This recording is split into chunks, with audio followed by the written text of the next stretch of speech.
Hello friends, welcome to புவியும் செவியும். எல்லோரும் எப்படி இருக்கீங்க? ரொம்ப நாளுக்கு அப்புறம், நீண்ட இடைவெளிக்கு அப்புறம் உங்ககிட்ட நான் இன்றைக்கி பேசிகிட்ருக்கேன். சில தவிர்க்க முடியாத சூழ்நிலையில் என்னால் வீடியோ போட முடியல.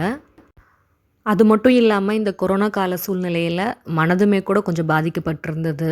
கேர்ஃபுல்லாக இருக்கணும். நமக்கு தெரிந்தவர்கள் நிறைய பேர் நம்ம இழந்திருக்கோம். இந்த மாதிரி பதட்டமான சூழ்நிலையில் அடுத்த கட்ட நகர்வு எப்படி இருக்கும், கவர்மெண்ட் என்ன பண்ண போகிறாங்க, மக்கள் எப்படி அதை ஃபேஸ் பண்ண போகிறாங்க அப்படிங்கிற ஒரு அப்சர்வேஷனும் போய்கிட்டு இருந்தது. ஸோ மனசு முழுசாக என்னால் ஈடுபட்டு ஒரு வீடியோ போடுற மனநிலைமையில் நான் இல்லை. ரொம்ப நாளைக்கு முன்னாடி என்னுடைய சின்ன பையன் சித்தார்த்துக்கு நான் ஒரு ஆலமர பாட்டு எழுதி சொல்லி கொடுத்துருந்தேன். ஆனால் அதில் இருக்கிற பல அர்த்தங்கள் அவனுக்கு புரியாமல் இருந்தது. ஏன்னா அவன் ஆலமரத்தை பார்த்தது கிடையாது, அதில் இருக்கிற பறவைகளை பார்த்தது கிடையாது.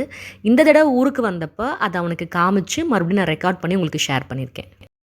ரோட்டோரமா ஆலமரம் ஒத்தையில் நிற்குதான், ஒத்தையில் நிற்குதான். பறவைகள் கூடு கட்டி சந்தோஷமா வாழுதான், சந்தோஷமா வாழுதான்.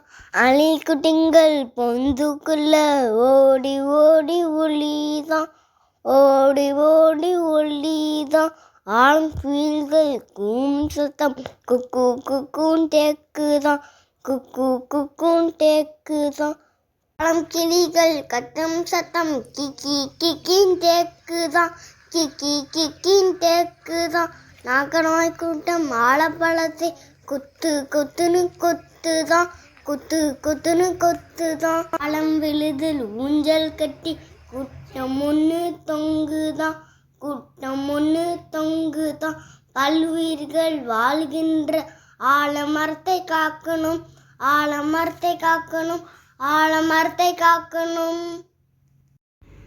என்ன ஃப்ரெண்ட்ஸ், உங்களுக்கு இந்த ஆலமர பாடல் பிடிச்சிருந்ததா? உங்களுக்கு பிடிச்சிருக்குன்னு நினைக்கிறேன். If you are not a subscriber to புவியும் செவியும், சப்ஸ்கிரைப் புவியும் செவியும். தேங்க்ஸ் ஃபார் வாட்சிங்.